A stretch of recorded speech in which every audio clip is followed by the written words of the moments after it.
결국 따뜻함이 세상을 구원한다고 믿는 웃음 많은 여자라고 이제 이게 저희 교회 홈페이지에 목사 소개란에 있는 거거든요. 근데 어쩔 수 없이 저희 교회가 약간 좀 이렇게 좀 이상한 취급을 받을 수 있을까 하여 거기에 인제 학교나 뭐 소속 교단을 밝혀 놓긴 했는데, 사실 그거보다는 자기소개라고 하면 어떻게 할까, 좀 더 따뜻하고 조금 더, 굳이 말하자면 신유물론적이라고 말한다면 관계적인, 조금 더 관계적인 언어로 여러분들 앞에 소개하고 싶어서 이 얘기를 넣습니다. 물론 제가 오늘 비판하고자 하는 내용들이 이 따뜻함과 좀 반대되어 있었던 내용이기도 해서 이 내용을 가지고 왔고요. 참여해 주신 모든 분들한테 감사드리고, 사실은 제가 작년에도 제3에서 강의를 했는데 그 강의했을 때보다 더 많은 분들이 모여 가지고, 그리고 또 제가 사전에 잠깐 그 혜진 쌤한테 들을 때 너무 이렇게 다양한 분들이 오셔서 강의를 어디에다 초점을 맞춰야 될지가 굉장히 고민이었어요. 그래서 제 언어가 어떻게 하면 모든 사람들에게 가장 명료하면서도 쉽게 들릴 수 있을까를 굉장히 많이 고민하면서 강의를 준비해 왔는데, 제 준비된 어떤 내용들이 여러분들한테 잘 가닿기를 바라면서 시작을 해 보겠습니다. 강의는 총 2 시간인데요. 벌써 인제 15 분이 지났고, 이제 제가 어느 순간이 되면은 하고 싶은 말이 많아 가지고 거의 이 래퍼 저리 가라 이영지만큼의 빠른 속도로 여러분한테 말을 하게 될지도 모를 것 같아요. 그렇게 되면 "좀 천천히 좀 해 주세요."라고 말씀하셔도 되고요. 그리고 강의 신청하실 때 "좀 토론이 많았으면 좋겠다."라는 내용들이 있었어요. 저는 제 강의의 특수성이 단순한 연구자에 머무르는 것이 아니라, 제가 가지고 있는 그 현장의 이야기들과 같이 글을 쓰는 사람이라는 게 전 저의 특수성이라고 생각하고, 사실 그게 저의 목회자로서의 자긍심인데요.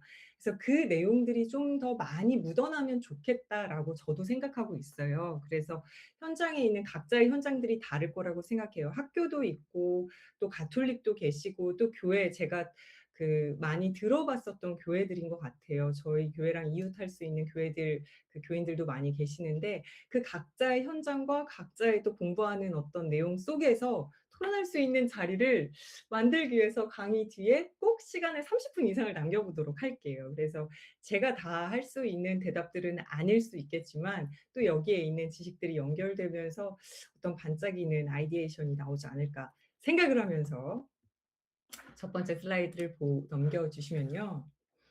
음.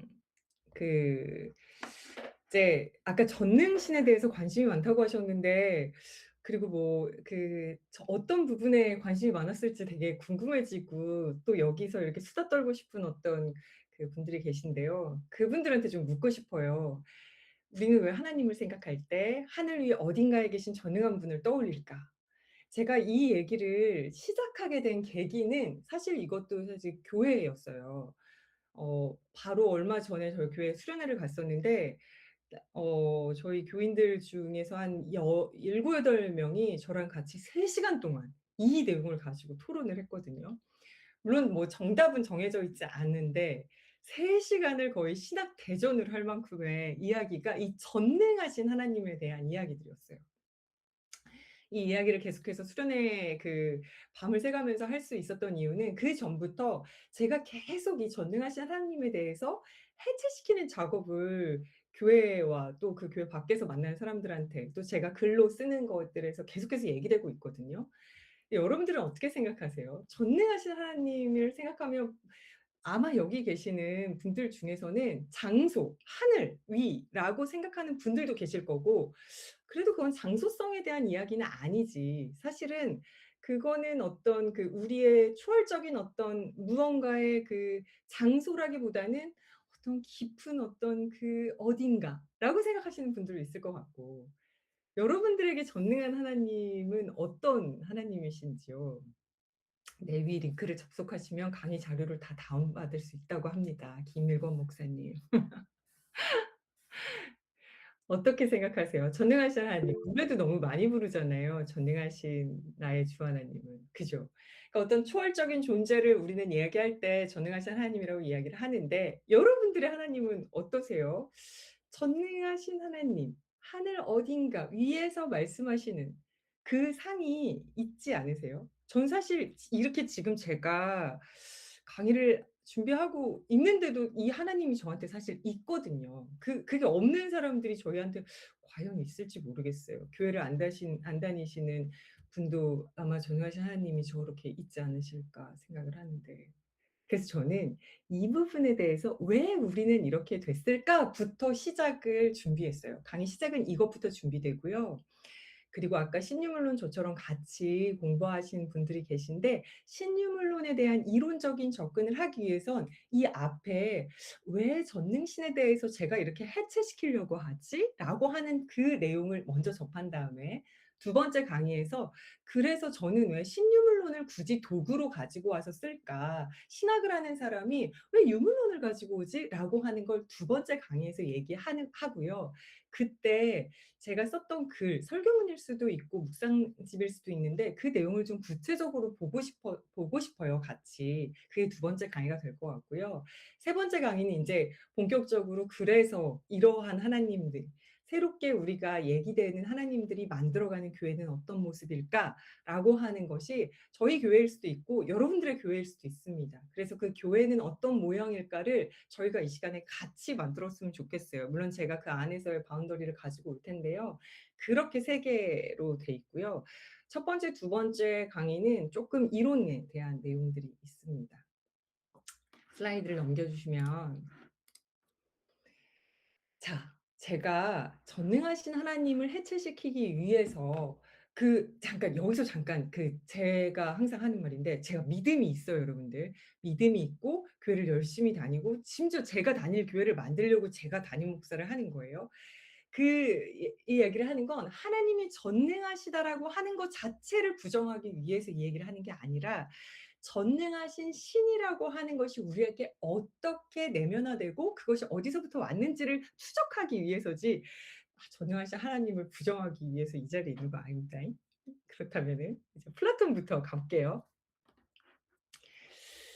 근데 각자 계신 공간이 좀 괜찮다면 화면을 켜 주실 수 있으세요? 물리적인 환경이 좀 안 되면 괜찮은데, 계신다면 얼굴을 보면서 이렇게 같이 소통을 하고 싶은데, 그 얼굴이 너무 안 보이니까 제가 어디 보고 있는지를 잘 모르겠어요, 여러분들. 그래서 좀 이 온라인의 한계잖아요. 저만 말하고 이런 폭력적인 관계가 어디 있습니까, 여러분들.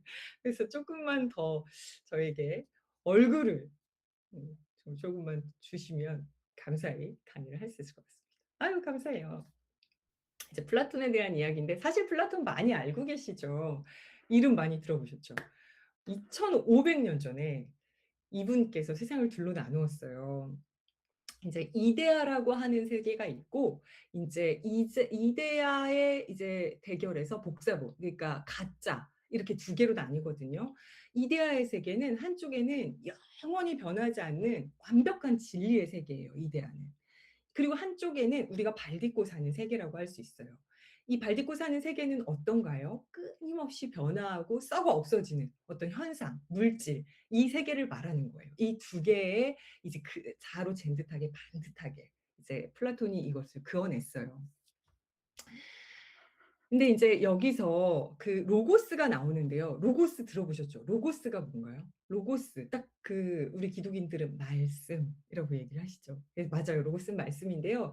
여기서 말하는 그 로고스가 사실 이제 플라톤의 맥락에서 로고스를 가장 처음에 인제 플라톤이 로고스를 가지고 왔다고 했을 때, 그 사람이 이야기하는 건 이건 보편적인 어떤 질서를 말해요. 이성적 질서라고 말할 수가 있겠죠. 근데 이 그리스어 로고스의 본래 의미가 그냥 단순히 워드, 말이 아니고요. 뭐 말하다, 계산하다, 뭐 질서를 세우다라는 뜻을 동시에 가지고 있어요. 그러니까 이데아의 세계가 완벽한 이유는 이러한 질서를 바로 세우는 거, 뭐 완벽한 논리, 완벽한 수학적 계산, 이런 것으로 완벽하게, 그러니까 깨끗하고 순수하고 온전하게 만들어질 수 있는 건 이 로고스가 질서를 세우기 때문이다, 이렇게 생각하면 되십니다. 인제 벌써 여기서 위계가 발생을 해요. 이 이분법에 대한 이야기를 할 때 이 이야기를 여러분들이 아마 철학에 조금 관심이 있었다면 많이 알고 있을 텐데요. 이제 물질은 그 자체로 의미가 있는 것이 아니에요. 여러분들의 몸뚱이 지금 여기 지금 이 현상 세계는 사실 의미가 크게 없는 거예요. 왜? 오직 이데아를 흉내낼 때만 우리는 간신히 가치를 받는 거거든요. 그니까 우리는 어쩔 수 없이 열등해요. 열등한 복사본이 되어서 이 땅에 있는 거예요. 그래서 플라톤이 그은 선이 단순히 철학적인 선이 아니라 이건 사실 우월한 원본과 열등한 복사본을 나누는 정치적 선이 되는 거예요. 이게 인제 저희가 플라톤을 보는 이유입니다. 이제 아리스토텔레스 들어보셨죠? 잘 많이 아시는 분들도 있고 처음 들어보시는 분들은 아마 없을 만큼 유명한 인사잖아요. 이 한술 더 떠요, 이 인사는요. 그는 물질을 그 자체로는 의미가 없는, 그러니까 진료와 형상이라는 말을 하거든요, 아리스토텔레스는. 그런데 이제 형상이라고 하는 것이 의미가 있고 진료는 아예 한 인제 플라톤보다 더 가는 거예요. 아예 죽어 있는 상태예요. 그래서 능동적인 어떤 형상, 이 폼이라고 하는 것이 입혀져야만 비로소 존재의 가치가 생기는 거예요. 자, 물질은 스스로 말하거나 움직일 수가 없어요. 여기서 물질은 우리 몸이라고 생각하면 돼요. 그냥 우리라고 생각하면 돼요. 우리. 우리가 물질은 제가 왜 이걸 물질로 자꾸 바꾸냐면요. 이후에 2 강, 3 강에서 물질에 대한 이야기 아까 동물권 얘기하신 분도 있는데 이 다 물질이거든요. 사람만 물질이 아니라 동물도 물질, 사람도 물질, 여기에 있는 제 마우스도 물질, 이 다 물질적인 건데 이 물질이 자체에 대해서 조금 더 저희가 물질이란 말을 더 가깝게 하기 위해서 제가 우리 몸이라는 단어와 물질을 병행해서 쓸게요. 물질은 스스로 말할 수가 없어요. 그러니까 오직 위에서 내려오는 질서를 아까 로고스가 주는 그 질서를 기다려야만 하는 수동적 존재가 됩니다. 여기서 혹시 부동의 동작까지 들어보신 분 계세요? 부동의 동작. 요 영어로 이렇게 영어가 쪼끔 더 편하시지 않으세요? 제가 한자가 짧아 가지고 그 unmoved mover예요. moved 그러니까 unmoved가 뭐예요? 아예 움직이지 않는. 그런데 움직여. 이게 무슨 말이냐면 이게 또 중요한 단서거든요, 전능신에 대해서 저희가 가져갈 때. 이게 차가워요. 이게 부동의 동자는 차가울 수밖에 없어요. 이 전능의 씨앗을 이 부동의 동자가 딱 가지고 있는데요. 이 아리스토텔레스가 말하는 부동의 동자는 남을 움직여요. 그래서 무버예요. 남을 움직이지만 자신은 결코 움직이지 않으니까 unmoved예요. 그러니까 남의 아픔에 공감하거나 영향받지 않은 것이 어떤 최고의 완벽함이라고 믿었던 거예요. 그러니까 이 개념은 나중에 기독교의 하나님과 만나게 되는 거죠. 우리의 고통에 흔들리는 차가운 전능신의 씨앗 흔들리지 않는 우리 어떤 인간사에 절대 흔들리지 않는 어떤 차가운 전능신의 신의 씨앗이 여기 이렇게 드러나 있습니다. 자, 이들이 어떻게 합류가 될까요? 이 지금 제가 플라톤과 아리스토텔레스를 이야기한 이유가 있는데요. 이 철학이 신학과 합류를 하면서 만들어낸 저는 비극이라고 생각을 하거든요. 왜냐하면 이 폭력성이 지금 우리가 가지고 있는 차별과 혐오의 시대를 만드는 데 일조했다고 보기 때문이에요. 자, 플라톤의 우월한 원본과 아리스토텔레스의 이제 절대 영향받지 않는 지배자가 두 개가 이렇게 딱 만났어요. 이제 철학적 계보들이 합류하여 우리가 아는 전능하신 하나님이 요새가 지어지는데 그 합류의 현장으로 가보면요. 다음 장 넘겨주시면 인제 제가 리플렉션에 대한 이야기를 같이 나눌 거예요. 리플렉션이 뭐냐면 비치는 거거든요. 반사하는 거. 거울이 있어서 거울에 비춰지는 그 상태 그걸 반사라고 하고 그걸 리플렉션이라고 하는데요. 인제 이 모델이 아까 말씀드렸던 그 역사적인 합류를 통해서 일어납니다. 이 부분이 좀 흥미롭기도 하고 재밌기도 하면서 가슴 아프기도 한데요. 보시면 이제 예수님이 돌아가셨잖아요. 예수님의 제자들은 많이 똑똑한 사람들은 아니었던 것 같아요. 예수님의 제자들은 좀 투박하고 어부도 있고 이런 사람들이었잖아요. 우리가 흔히 부르는 민초들, 뭐 민중들 이렇게 부르는 사람들이었어요. 근데 인제 예수의 제자들도 다 이제 돌아가시고 나서 한 100 년에서 한 400년 막 이 기간이에요. 이후에 이제 기독교가 약간 기괴하게 취급을 받아요. 괴상한 취급을 받아요. 그냥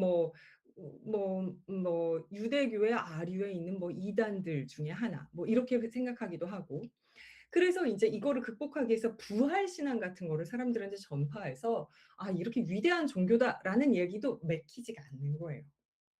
그러니까 여기서 그 기독교의 기독교에 대해서 좀 더 승인받고자 하는 욕심이 생긴 거죠. 그러니까 로마의 지성인들한테 인정을 받아야 승인이 될 거 아니에요.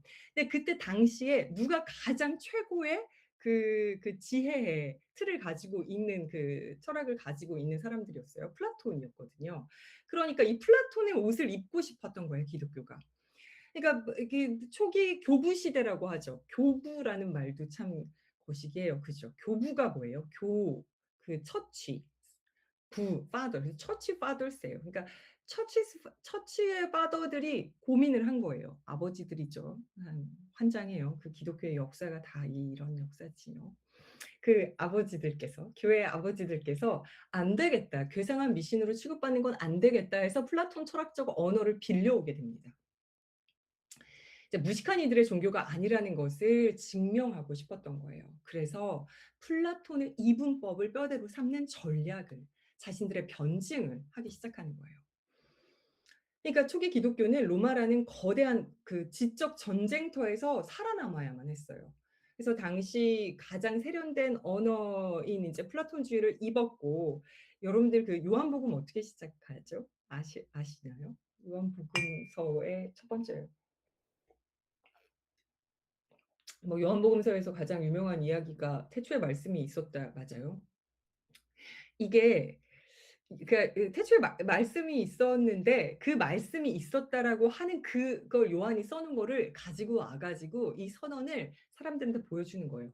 "봐라. 우리 성서에도 로고스가 있었어. 이 로고스, 너네들이 말하는 그 로고스 우리도 이미 가지고 있었어. 너희들이 생각하는 고차원적인 철학 우리 안에도 있었어. 우리 첫 번째 우리 말씀이 계셨다. 로고스가 계신다라고 하는 것이 바로 우리 예수교에서 말하고 있는 거야라고 하면서 그리스인들한테 설득하기 시작하는 거예요.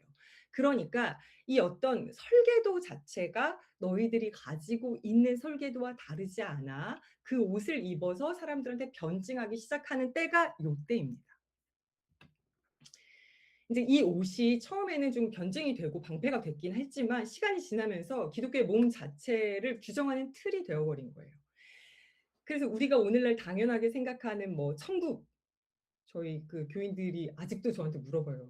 "진짜 목사님 천국 없어요?" 진짜 너무 많이 물어봐요. 매주 거의 물어보는 것 같아요. "진짜 목사님 천국 없어요?" "모르겠다. 모르겠다."는데, 근데 천국보다 더 관심이 많은 게 뭔 줄 아세요? 지옥이거든요, 사실. 제가 이제 무지개라고 저희 교회를 소개를 할게요. 제가 요즘에 잘 안 쓰려고 하는 용어가 퀴어 프렌들리거든요. 이성의 프렌들리를 안 쓰는데 퀴어 프렌들리 쓰는 게 좀 빡치지 않습니까, 여러분들? 그래서 제가 잘 안 쓰려고 하는데, 어쨌든 이런 무지개 교회들 안에서 정말 되게 진보적이고 엄청난 해방적인 신앙들을 가지고 있을 거라고 생각하지만, 제가 당면한 저의 과제는, 제가 죽기까지 해야 될 과제는 뭐냐면 지옥 형벌에서 우리 교인들을 해방시켜 주는 거거든요. 그러니까 이게 천국과 지옥이라고 하는 이분법이라고 하는 것이 바로 여기에 틀에서부터 오는 거예요. 그러니까 이 설명을 계속하는 것이 저한테는 좀 사명인데요. 그러니까 이 어떤 반몸적인 거, 몸에서 유래된 것은 다 죄잖아요. "육신의 정욕을 이기림은 보혈의 능력." 이런 노래가 여러분들 안에 다 있지 않습니까? 육신의 정욕을 이겨내야 돼요. 왜? 육신의 정욕은 아까 말했듯이 굉장히 이데아적이고, 이것이 바로 반로고스적이고 반말씀적인 이 틀이 이제 2 세기에서 5 세기 사이에 사실은 설계된 것입니다. 예수가 말한 것이 아니에요, 여러분.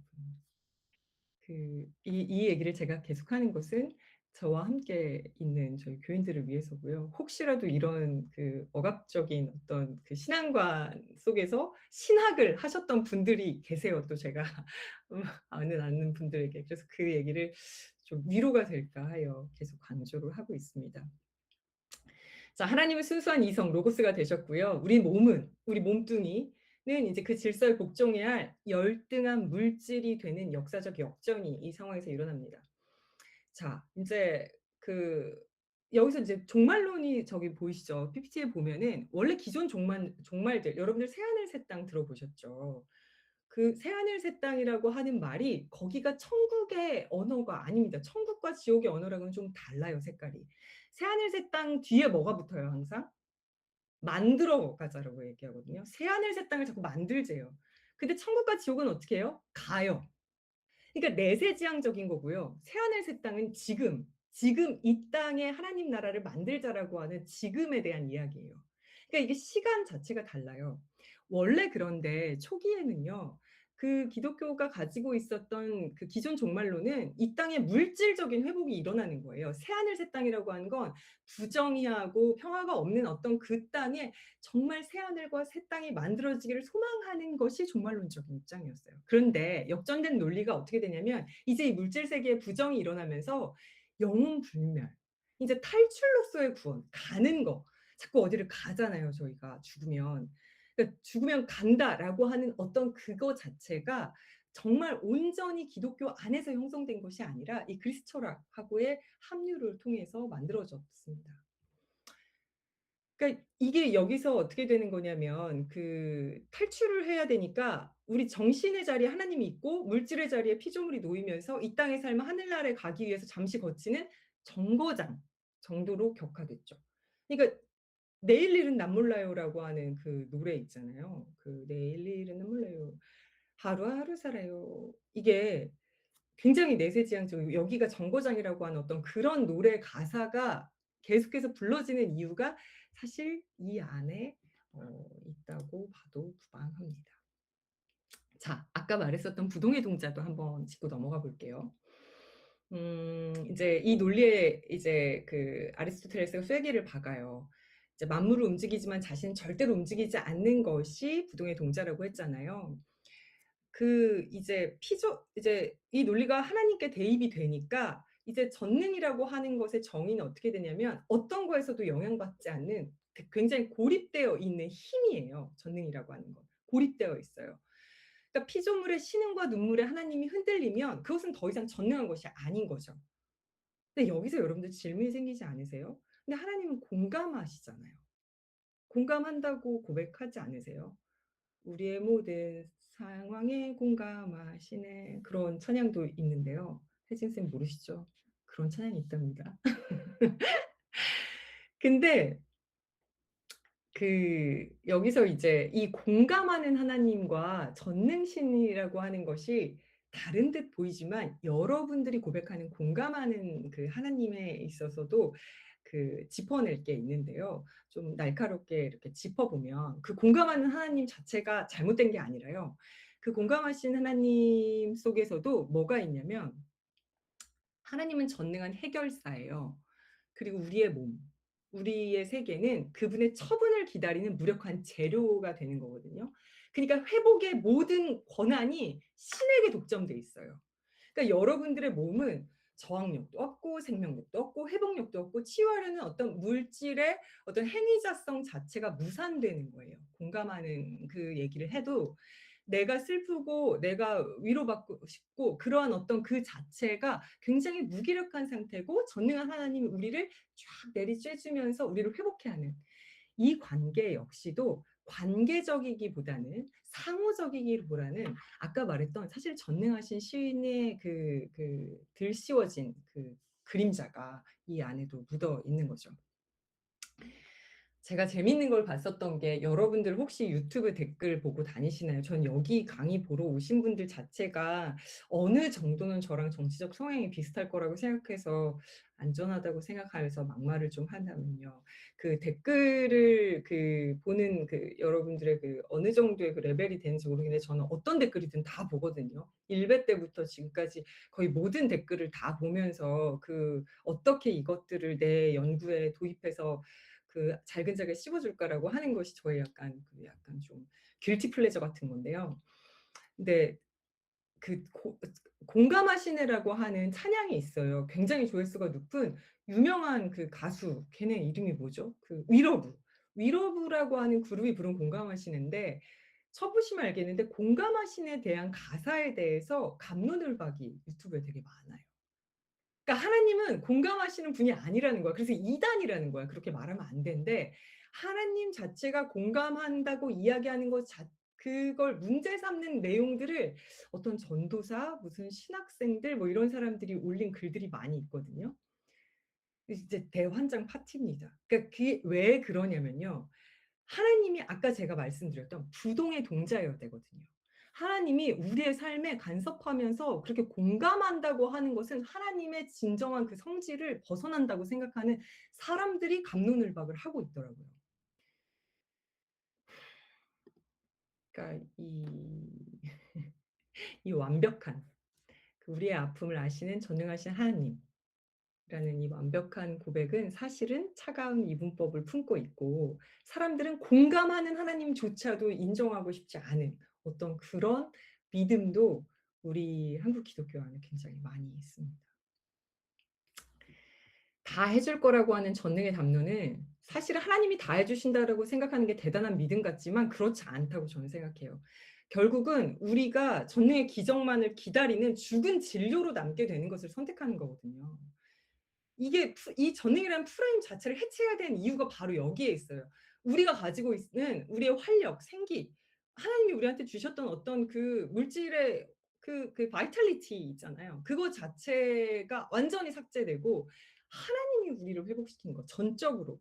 이게 되게 은혜롭고 이거 굉장히 파워풀해요. 이런 설교 저도 많이 하면 저도 저희 교인들 좀 더 늘어날 것 같아요. 근데 이런 설교 안 하니까 잘 부흥 안 돼요. 그쵸? 근데 여기 계신 분들도 그런 설교 잘 안 하실 것 같은데. 근데 이게 왜 그러냐면 진짜 그렇게 계속하면 이 이분법적인 우리의 그 폭력이 그 뒤에도 나오겠지만 일어나기 때문에 그 설교를 제가 할 수가 없는 거예요. 죽어 있는 물질, 침묵하는 피조물. 그러니까 우리는 아무것도 스스로 할 수가 없고 오직 하나님의 일방적인 명령만을 기다려야 되는 거예요. 주님 말씀하시면 내가 나아가리라. 주님 뜻이 아니면 내가 멈춰서리라. 이게 전적으로 이분법이 들어가 있는 찬양이거든요. 이런 찬양도 되도록이면 안 해요, 저희 교회는. 그래서 부를 찬양이 없어요, 여러분들. 그러니까 이게 얼마나 이 언어가 우리 속에서 이 이분법적으로 전능신과 그 아무것도 죽은 우리의 몸뚱이가 계속해서 분리되는 그러니까 우리의 어떤 행위자성, 우리의 에이전시가 얼마나 갉아먹히고 있는지 를 계속 생각하게 됩니다. 제가 좀 흥분했죠, 여러분들. 잠깐 흥분을 좀 가라앉히고 다음으로 넘어가겠습니다. 결론적으로는요. 기독교 정신의 헬레니즘화라고 얘기할 수 있을 것 같아요. 구원은 세상의 변혁이 아니라 물질이라는 감옥을 탈출해서 어떤 영혼의 세계로 돌아가는 것이라고 변질되어 있는 거예요. 새하늘 새 땅은 아예 사라져 버렸어요.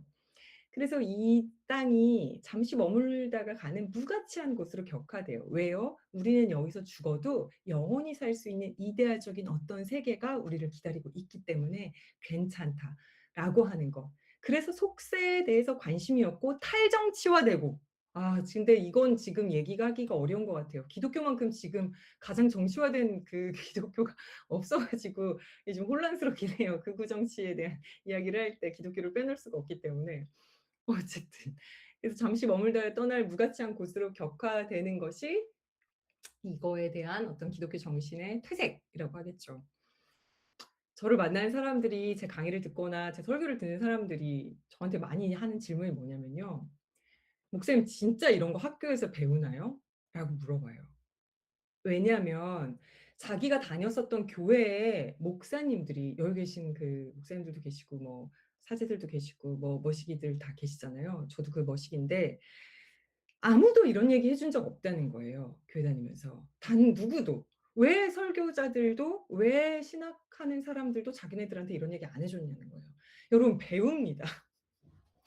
이게 안 배울 수가 없어요. 그 교회사에서 무조건 배울 수밖에 없고 이 내용에 대해서 얘기를 얼마나 강조하는지 각 학교의 학폭마다 조금씩 다를 텐데 제가 나온 학교는 저는 한신대에 나왔거든요. 근데 거기에서는 이게 그냥 너무 학교 들어가자마자 배우는 거예요. 그 히브리 전승이라고 하는 것을 계속 계승해야 된다.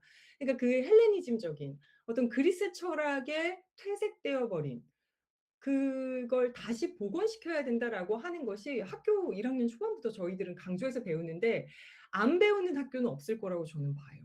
쪼금씩 쪼금씩 배우는데 그 강조법이 좀 다른 것 같고요.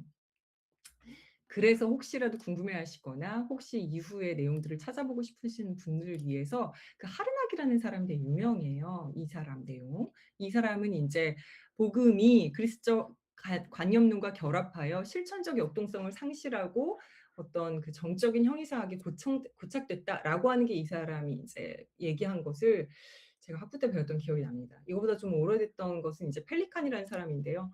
불변하는 실제를 이제 최근이죠. 비교적 최근이죠. 불변하는 실제가 아까 말한 이데아예요. 그 실제라고 앞으로 나오는 단어들은 그 이데아적인 거, 불변한 어떤 것이라고 생각하시면 됩니다. 하나님과 일치시키는 거예요, 그 이데아를. 그래서 영원한 정신 세계를 물질보다 우위에 두는 교리적 정초가 이때 그 기독교의 그 교부 철학 시대에 담겼다. 이렇게 인제 얘기를 하는 근거를 드리는 이유는 혹시 또 "이거 진짜 배워요?" 라고 물어보실까 봐 "배웁니다." 여러분들 하고 나왔고요. 그러면서 이제 여기까지 잠깐 소개를 하면요. 그 전능하신 하나님이 이렇게 탄생합니다. 원본이 있어요. 이제 설계도가 하나가 있는 거예요. 하나님이 이제 절대적 원본이 있고요. 우리가 발 딛고 사는 세계에 그 원본의 이제 하등한 복사본으로 이제 자리가 배정됐잖아요. 우리는 스스로 빛을 낼 수도 없어요. 오직 위에서 내려오는 원본의 빛을 받아야만 우리는 되는 거예요.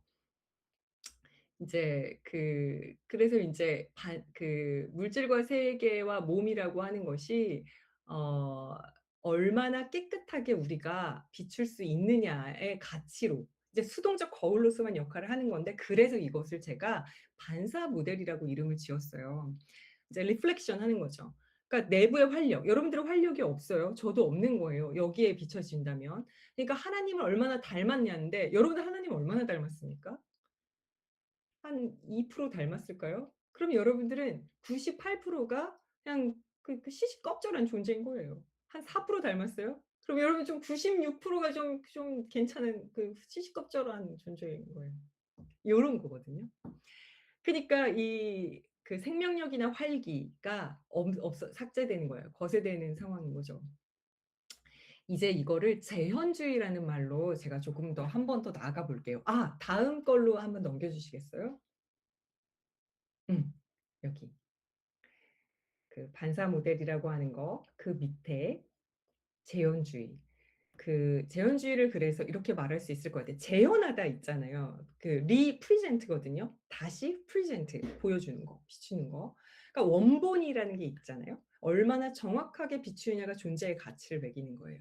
이제 벌써 눈치채신 분들도 많고 보세요. 정상성, 비정상성. 정상성이 원본이고 비정상이 그 거울인 거예요. 그러니까 이 이분법의 폭력이 우리 사회에서 이렇게 드러나게 되는 그 기초가 정초가 여기서부터 시작이 됩니다. 그리고 그걸 기독교가 같이 하고 있는 거예요. 자, 판정받는 존재들이에요, 우리는. 이 안에 있으면 계속 판단되고 판정되는 거예요. 96% 94% 21점 42점. 그러니까 내 몸에 상처가 있고 내 삶이 교회가 정해져 온 어떤 정상적 원본하고 다른 무늬를 가졌다면은 이제 이 재현주의 세계에서는 다름이 아니라 어떻게 되는 거죠? 결함이 되는 거예요. 결핍. 그 재현주의가 가지고 있는 이 폭력성이 여기서 드러납니다. 다음 넘겨 주시면요. 그런데 저는 여러분들이 여기서 저한테 물어봐야 된다고 생각해요. 성화라고 하는 거. 이게 재현주의와 뭐가 크게 다른지를 물어야 되는 거예요. 성화 아시죠? 우리가 예수님을 닮아가는 거, 하나님의 뜻을 품어서 하나님과 합한 자가 되는 거. 이런 언어가 저 교회 언어 잘 알죠. 우리가 하나님을 닮는 것, 즉 하나님을 재현하는 것이 왜 문제가 되냐고 저한테 이쯤에서 물어봐야 돼요. 왜 문제가 됩니까?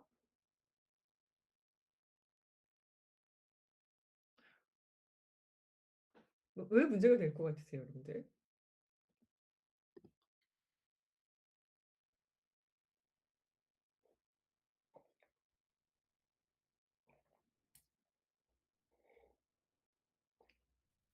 한 번도 생각해 본 적 없어요? 사실 저도 한 번도 생각해 본 적이 없어요. 언제부터 생각하기 시작했냐면 '왜 나는 이렇게 차별받아야 되는가?'라고 하는 그 질문을 겪어 보면서. 아 그쵸, 그쵸. 이 질문하시는 분도 대체로 차별을 많이 받아오신 분인데 이 질문을 한 번도 안 해 보셨다니 대단하신 걸요. 정신승리인데요. 그다음 장 넘겨 주시면요. 성화는 신앙의 목표예요, 여러분들. 그쵸? 하나님을 닮아가 예수님을 본받아 이 과정이 문제가 되는 것은 여러분들이 닮으려고 하는 그 신이 어떤 분이냐는 것이 중요한 거예요. 만약 우리가 닮으려는 하나님이 그리스 철학에 설계한 전능신이라면 성화는 뭐가 되냐면 해방이 아니라 억압이 됩니다.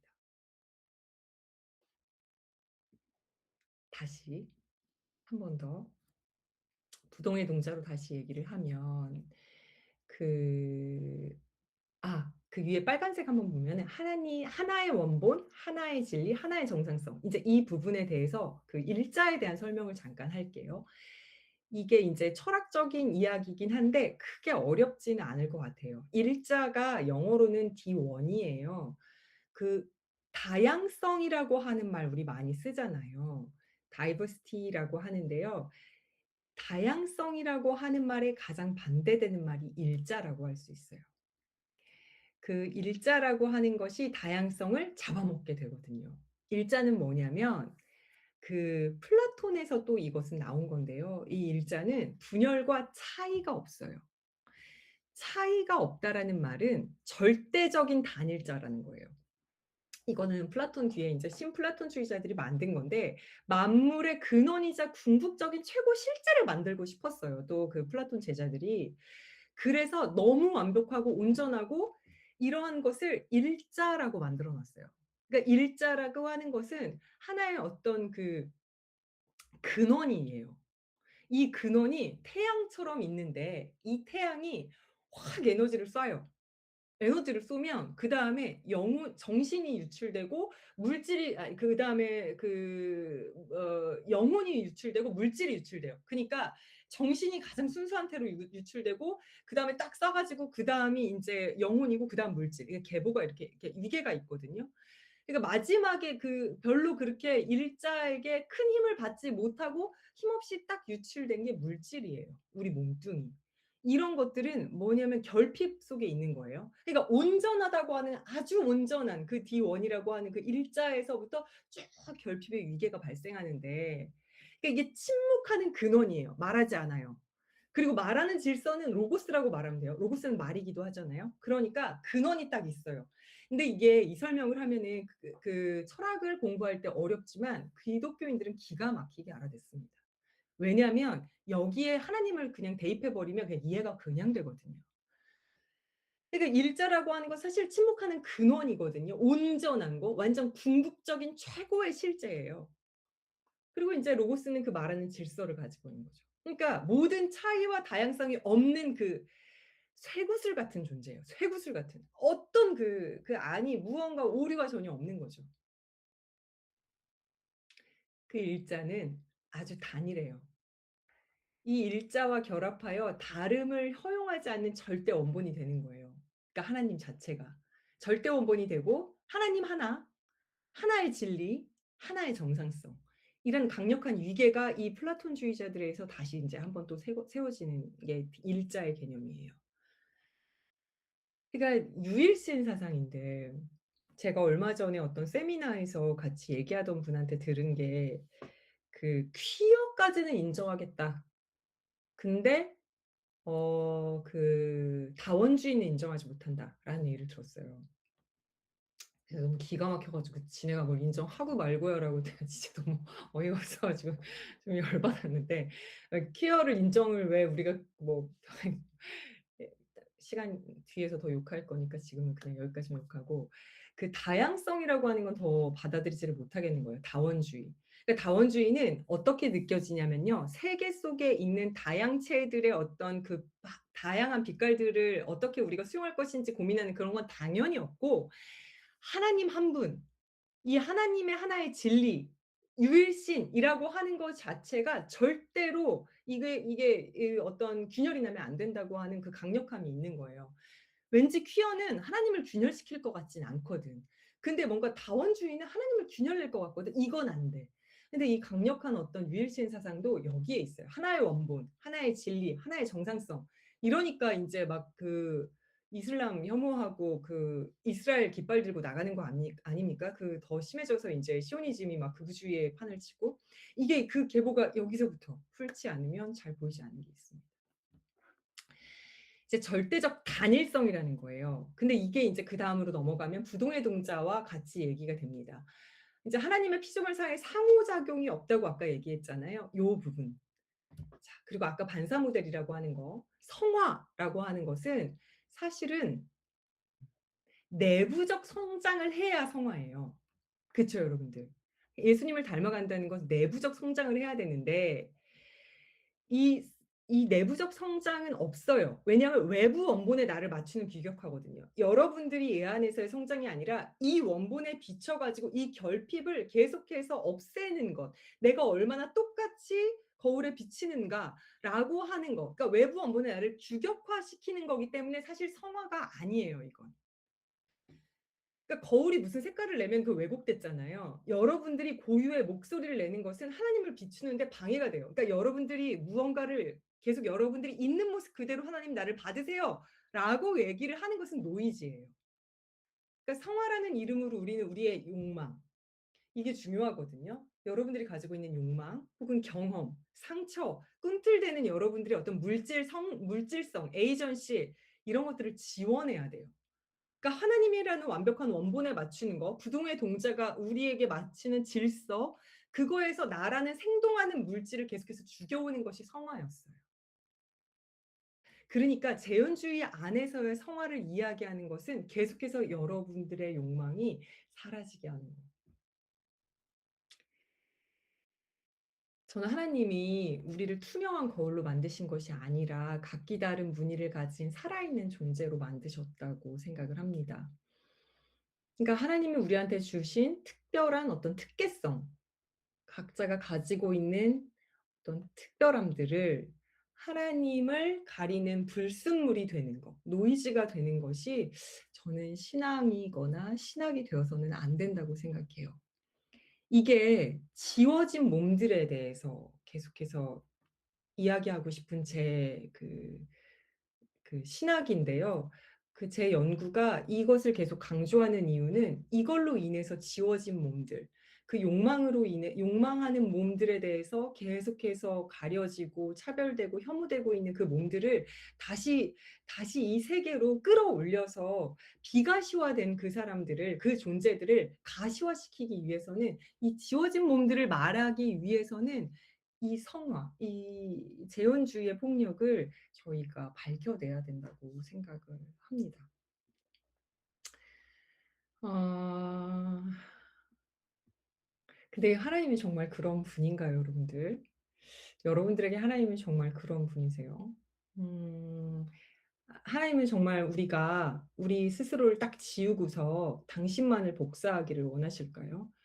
얼핏 들으면 굉장히 은혜로운 이야기거든요. 나는 죽고, 그거 되게 많이 하시잖아요. 나는 죽고 예수는 산다.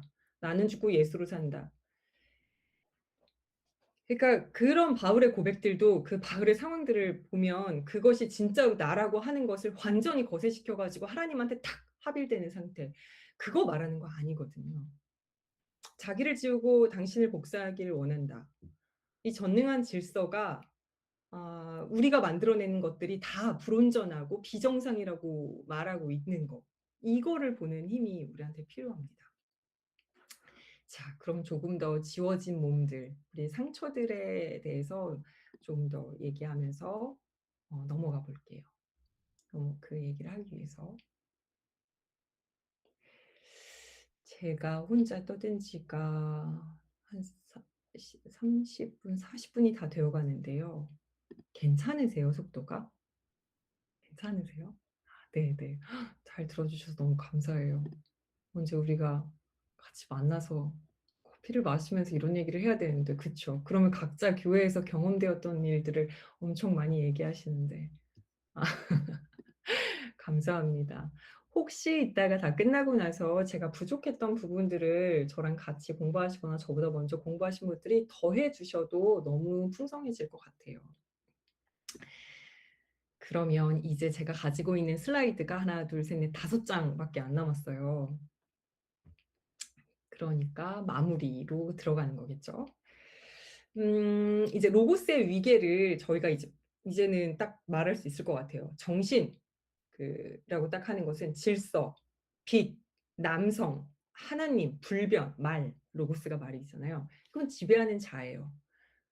물질이 여기에 해당하는 남성은 그 생물학적 남성이라고 하기가 좀 그렇습니다. 여기서 말하는 건 생물학적 남성, 여성, 생물학적 여성이 아니라 남성이라고 말해진, 물론 생물학적인 것들도 완전히 벗어날 수는 없어요. 그런데 단순히 예를 들면 게이 남성을 여기다 넣으면은 저기 남성이 저기 맞지가 않아요. 지배하는 자가 게이가 될 수가 없어요.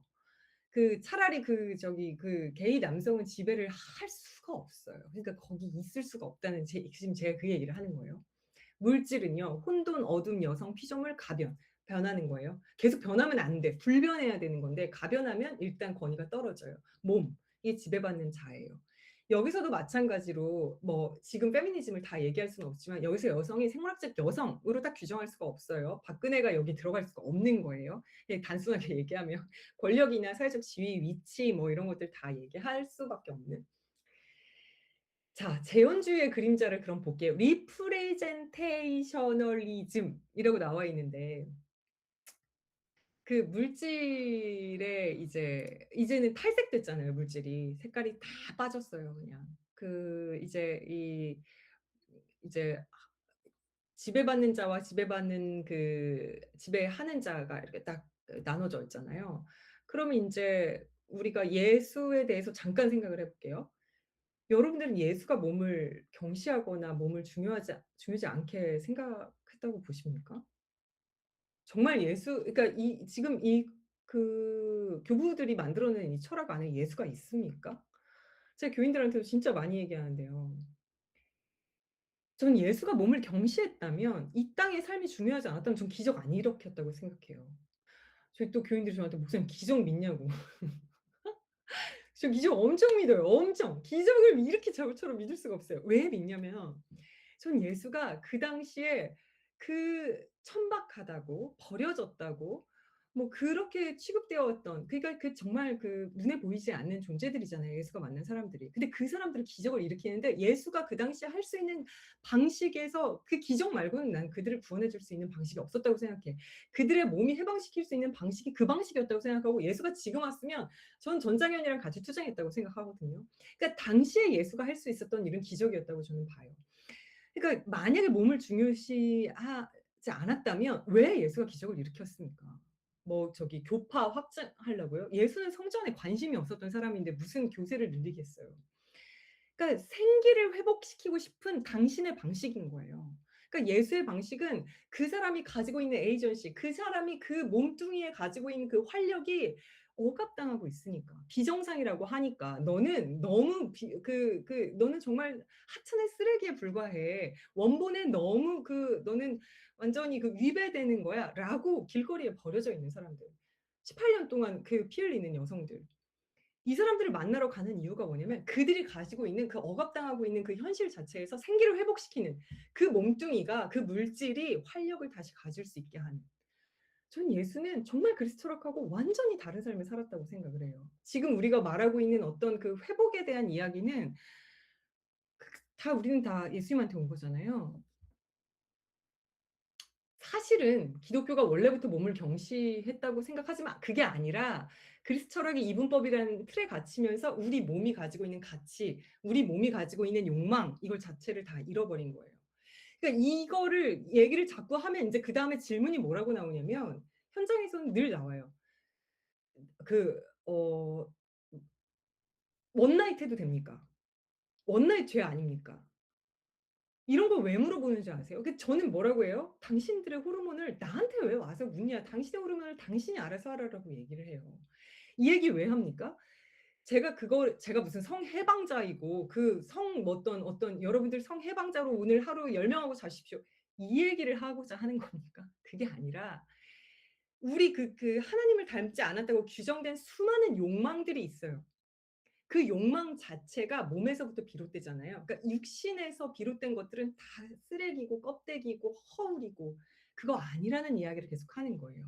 그러니까 이분법의 틀에서 우리 몸의 가치를 잃어버린 것을 다시 "그거 아니야."라고 말해 주는 방식이거든요. 그러니까 존재 가치가 내 안에 있는 것이 아닌 거, 외부의 잣대에 의해서 결정되는 거, 여기서 인제 드러나는 몸들이 있죠.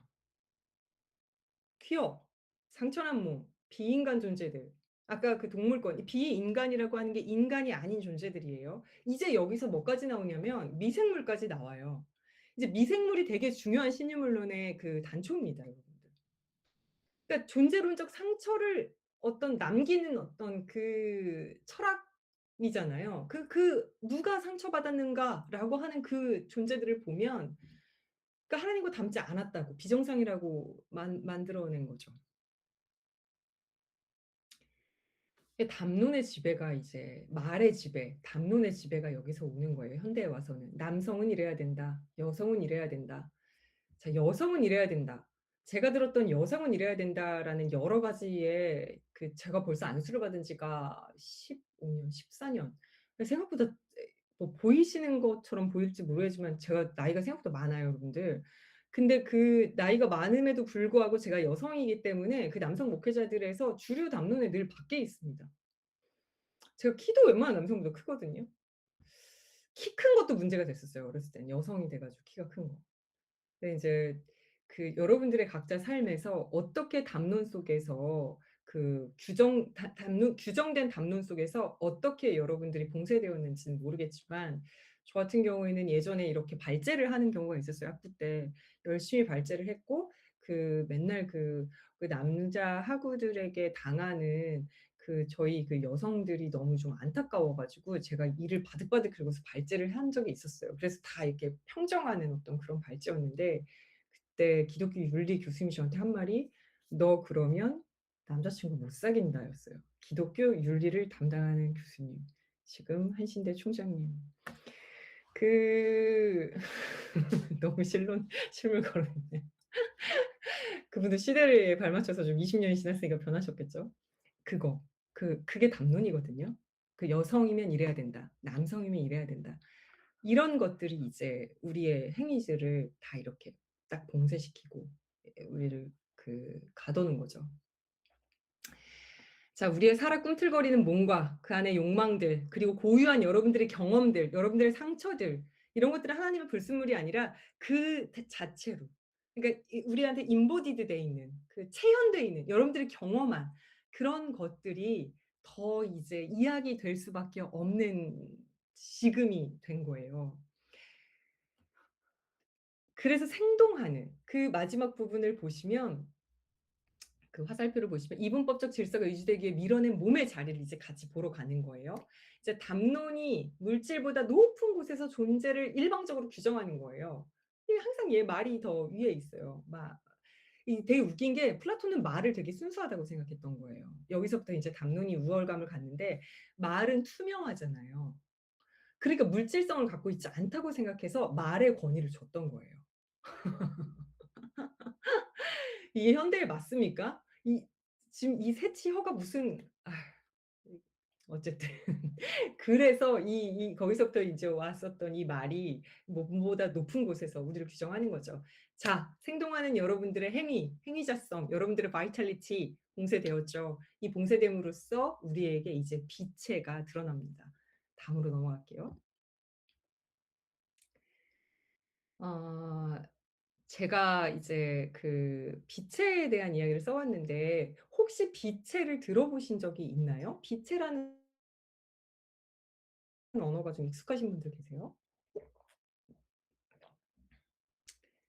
있는데 말하기가 좀 그렇죠? 그리고 없는 분들은 그냥 없어도 괜찮으세요. 제가 좀 더 빠르게 설명을 해 드리면요. 우리가 주체 객체는 많이 들었는데 거기서 인제 비체라는 어떤 사이 개념을 줄리아 크리스테바라고 하는 여성주의자가 만들었어요. 근데 인제 비체는 사실 좀 더러운 거예요. 끈적끈적한 거. 그래서 제가 제목을 뭐라 하면 질서가 뱉어낸 질척인다고 했잖아요. 이 질척이는 것들이거든요. 이거는 예쁘게 담길 수가 없어요. 이거는 그러니까 퀴어라고 부르거나 장애라고 부르거나 비정상이라고 부르는 그 모든 것들을 사실 비체인데 이게 인제 이 비체의 처음은 뭐냐면 끈적끈적한 어떤 침, 피 뭐 이런 거, 배설물 이런 것들에서부터 크리스테바가 이제 은유를 가지고 와요. 그러니까 그 이 크리스테바가 특히나 제가 빛의 개념을 여기서 오늘 같이 얘기하는 것을 고민하다가 뭘로 얘기하고 싶었냐면 왜 빛이었냐면 이게 몸을 얘기하거든요. 몸의 정치학을 얘기하는 개념이기 때문에 제가 크리스테바 내용을 가져왔고 혹시 원하시는 분들은 공포의 권력이라고 하는 이 책인데 어렵지만 뭐 읽어 볼만 합니다. 근데 인제 이거는 우리가 흔히 말하는 분비물, 침이나 이런 거 더럽다고 생각하잖아요. 근데 이 크리스테바는 이거를 질서와 경계를 좀 위협하는 어느 매쯤에 그 경계의 어딘가에 애매모호하게 걸쳐 있는 그 존재라고 생각을 한 거예요. 예를 들면은 뭐 피를 보면 내 몸에서 있으면은 우리를 생기 있게 돌려주지만 밖으로 나오면은 혐오의 대상이 되잖아요. 그러니까 밖에 있는 것도 아니고 완전히 안에 있는 것도 아니고 이게 무언가 그 경계를 무언가 혼란스럽게 하는 거 이런 것들을 비체라고 하는 거거든요. 그러니까 아까 로고스가 사회 질서를 유지하는 거라고 했잖아요. 그러니까 사회 질서가 자꾸 유지되기 위해서는 비체가 계속해서 생산되는 거예요. 오 감사합니다. 기강님 감사합니다. 기강님이 여기다가 맞아요, 맞아요. 맞아요, 맞아요. 요렇게 읽어 주시면 됩니다. 너무 감사합니다. 그래서 사회가 이제 더러운 것이 아니라 질서를 유지하기 위해서 희생물을 만드는 거예요. 그니까 예를 들자면 뭐 그 음 여성의 몸, 퀴어한 몸, 장애를 가진 몸, 병든 몸. 이제 늙은 거에 대한 혐오가 있는 거 아시죠? 늙은 몸. 예전에 틀딱이라고 하는 말을 제가 처음에 접하고 나서 '진짜 미쳤구나 세상이.'라고 생각했었는데 틀니를 딱딱거린다고 근데 우리는 모두가 틀니를 하게 될 겁니다. 그 틀니를 하는 노인은 돈이 있는 노인이에요 심지어. 잘 모르는 것 같아요 요즘 젊은 세대들이. 틀니를 할 수 있는 노인들이 얼마나 여러분들 틀니 할 수 있을 만큼의 재력이 가능하신 분들 있나요? 그러니까 그 이게 늙은 몸에 대한 이 차별에 대한 프레임도 정말 돌아버리겠죠. 이준석 같은 애들 때문에 정말 더 돌아버리겠죠. 그죠? 그러니까 '더럽다. 부적절하다. 정상에서 벗어났다.'라고 하는 건 이제 이 몸들이 정상에서 벗어나면 이제 질서를 위협하는 게 돼요. 그럼 어떻게 돼요? 그 질서를 밀어버리기 위해서 빛을 안 보이는 곳으로 이제 치워버리는 거예요. 이제 이 거대하고 치밀한 이제 철학적이고 신학적 설계가 존재하지 않는 것을 이제 찾아낼 수 없는 상태로 정리해 버리는 거예요. 어 경계에 걸쳐서 위협적인 물질인 거예요. 그러니까 퀴어가 얼마나 위협적이겠어요, 기독교 안에서. 이게 사람은 사람이에요. 남자는 남자예요. 여자는 여자예요. 근데 지금 뭔가 잘못됐잖아요. 뭐가 이게 생육하고 번성할 수가 없을 것만 같잖아요. 근데 그러다가 쪼끔 더 보니까 여자는 여자고 남자는 남자가 아니라 여잔지 남자인지도 잘 모르겠는 거예요, 트랜스젠더들을 보면. 인제 이게 뭐예요? 이제 위협적인 거예요. 왜? 아까 그 질서, 로고스 이거를 유지하기 위해서 만들어 놨던 질서가 자꾸 교란되는 거예요. 그러니까 위협적이에요. 비가시화되고 싶은데 가시화가 되는 것 같은데 안 보이는 것 같기도 하고. 여러분 근데 퀴어가 없어지라고 하면 없어집니까? 여성이 없어지라고 하면 늙은 몸이 없어지면 없어집니까? 퀴어는 어느 곳에나 있잖아요. 근데 이제 이 비체를 얘기하는 것은 매끄럽지 않게 어떤 굴곡진 몸들이라는 거예요. 혼돈으로 규정돼요. 이게 신학적이거나 신학적 사회적 그 어떤 그 안에서 자꾸 추방돼요. 이 로고스를 해치는 거, 말씀을 해치는 거, 이 정상성이라고 하는 그 원본을 해치는 것이. 존재하지 않은 소음이라고 하는 거. 근데 이제 다시 또 저는 묻고 싶습니다. 전능하신 하나님은 왜 빛의들의 신음을 듣지 못하는 분이 되었을까? 정말 신음을 못 듣는가요? 하나님은 우리의 신음을 듣지 못할까요? 다음 보여주시면 이제 하나님 몸의 경험보다 담론이 더 진짜다. 이게 이제 문자주의를 만들죠. 성서 모설 같은 것들을 만들어내요. 이게 담론 중심이거든요. 성서에서 여러분들 4발 달린 짐승 먹지 말라고 하는데 먹죠. 오늘도 먹으셨죠. 여러분들 다 죄인이에요. 하나님 원본에 여러분들 다 죄졌어요. 그쵸? 이게 이제 그 하나님의 말을 자꾸 몸보다 높은 곳에 두었을 때 나오는 이제 병리적인 형상들이고요. 잘못됐다, 타락했다, 정상 질서에서 벗어났다라고 하면서 여러분들이 말할 수 있는 권리를 자꾸 잃게 되는 거예요. 이제 이게 폭력이에요. 음. 여러분들이 가진 경험이 자꾸 무효화되는 것이 이제 이것이 폭력이라는 것을 자꾸 인식하는 거예요. 여러분들이 가지고 있는 경험을 말하지 못하게 하는 것이 폭력이라는 거예요. 어 여러분들이 가지고 있는 신학이 무엇을 규정하는지를 잘 보셔야 된다고 저는 생각해요. 저도 제가 마찬가지고요. 저도 제가 가지고 있는 신학이 어떤 것을 지금 잘못되게 규정하고 있는지, 무엇을 빛체를 만들어내고 있는지, 정상과 비정상을 계속해서 판정받게 하는 것은 아닌지. 그래서 이제 제가 보는 게 존재론적 폐쇄 그 부분을 보시면 인제 이 위계 속에서 생동하는 물질의 행위자성은 원천적으로 봉쇄되고 존재는 가시권 밖으로 추방된다라는 얘기를 반복해서 말씀드리는 게 이거를 계속 까먹게 되거든요, 저도. 제가 계속 전능하신 하나님으로 돌아가고 또 돌아가게 되거든요. 그래서 이 부분을 강조하면서 다음 보여주시면 이게 더 나아가면 식민주의적 통제가 일어나죠. 이제 하나의 완벽한 질서라고 얘기했잖아요. 이제 그것들이 잘 부합되지 않으면 인제 정치적 기제로 계속해서 작동을 합니다. 저희는 이 정치적 기제로 작동하는 것을 너무 많이 봤잖아요. 전쟁도 그렇고 식민화하는 어떤 그 유일신 사상도 그렇고 극우 정치도 그렇고 그다음에 차별과 혐오도 그렇고 차별금지법을 계속해서 반대하고 있는 것도 그렇고